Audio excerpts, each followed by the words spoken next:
Good morning बच्चों हम सभी नागरिक शास्त्र का पहला अध्याय लोकतंत्र क्यों पढ़ रहे थे। बच्चों, आज हम सभी बात करेंगे स्वतंत्र और निष्पक्ष चुनावी मुकाबला, क्योंकि लोकतंत्र में स्वतंत्र और निष्पक्ष चुनाव बहुत ही आवश्यक होते हैं। तो बच्चों, हम सभी स्वतंत्र और निष्पक्ष चुनावी मुकाबला की प्रक्रिया को समझने के लिए कुछ देशों के उदाहरण पर चर्चा करेंगे। बच्चों, सबसे पहले हम सीरिया की लोकतांत्रिक स्थिति को समझेंगे। बच्चों, सीरिया पश्चिम एशिया का एक छोटा सा देश है। कहाँ का? पश्चिम एशिया का एक छोटा सा देश है। शासक बाथ पार्टी और उसकी कुछ सहयोगी पार्टियों को ही देश में राजनीतिक गतिविधियों की अनुमति है।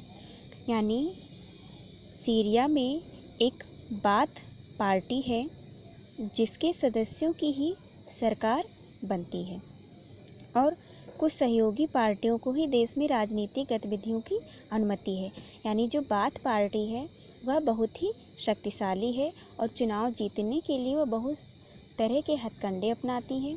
इसीलिए सदैव उसके सदस्य की ही सरकार बनती है और उसकी कुछ सहयोगी पार्टियों को ही देश में राजनीतिक गतिविधियों की अनुमति है।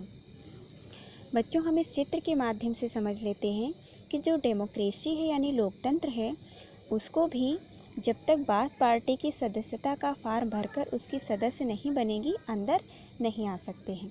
यानी अगर देखा जाए तो लोकतंत्र पर बाथ पार्टी पूरी तरीके से हावी है। तो बच्चों, क्या हम सभी इसे स्वतंत्र और निष्पक्ष चुनावी मुकाबला कह सकते हैं? नहीं। बच्चों, अब हम सभी चीन और मैक्सिको देश के उदाहरण को जानेंगे कि वहाँ पर लोकतांत्रिक स्थिति क्या है। बच्चों, चीन की संसद को कावांगुओ, रेममिन, दाइबियाओ, दाहुई राष्ट्रीय जन संसद कहते हैं। चीन की संसद का नाम क्या है? कावांगुओ, रेममिन, दाइबियाओ, दाहुई, जिसे राष्ट्रीय जन संसद कहा जाता है। चीन की संसद के लिए प्रति 5 वर्ष बाद नियमित रूप से चुनाव होते हैं। कितने वर्ष बाद? 5 वर्ष बाद। इस संसद को देश का राष्ट्रपति नियुक्त करने का अधिकार है। यानी जो चीन की संसद है उसे देश का राष्ट्रपति नियुक्त करने का अधिकार है। इसमें पूरे चीन से करीब 3000 सदस्य आते हैं। कुछ सदस्यों का चुनाव सेना भी करती है, यानी कुछ सदस्यों का चुनाव सेना के माध्यम से भी होता है। चुनाव लड़ने से पहले सभी उम्मीदवारों को चीनी कम्युनिस्ट पार्टी से मंजूरी लेनी पड़ती है।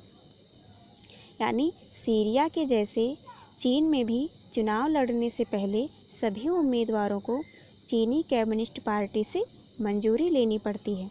यानी कम्युनिस्ट नाम की एक पार्टी है जिससे चुनाव लड़ने से पहले सभी उम्मीदवारों को पार्टी से मंजूरी लेनी होती है।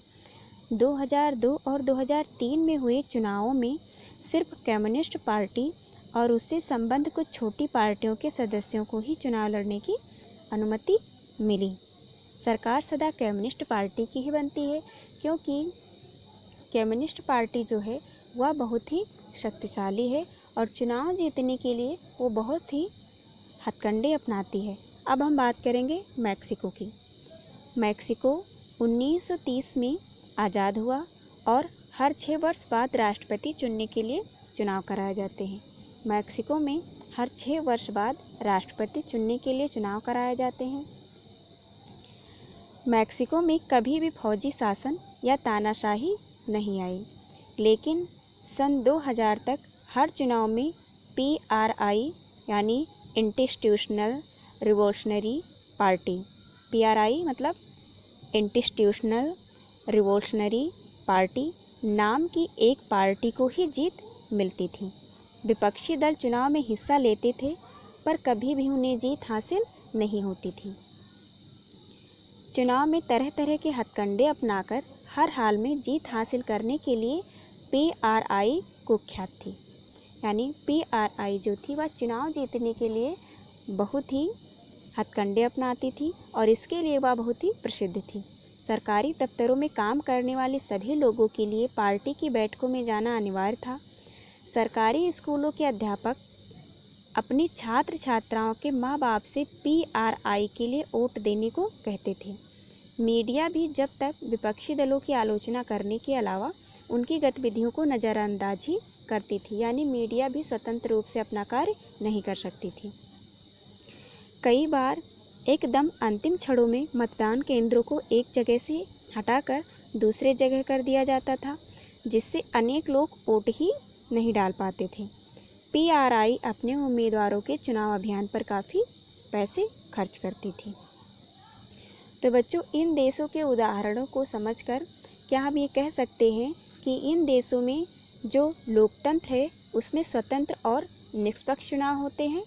नहीं, क्योंकि लोकतंत्र की विशेषता यह है कि लोकतंत्र निष्पक्ष और स्वतंत्र चुनावों पर आधारित होना चाहिए, ताकि सत्ता में बैठे लोगों के लिए जीत हार के समान अवसर उपलब्ध हों। तभी हम इसे लोकतंत्र की व्यापक स्थिति मान सकते हैं।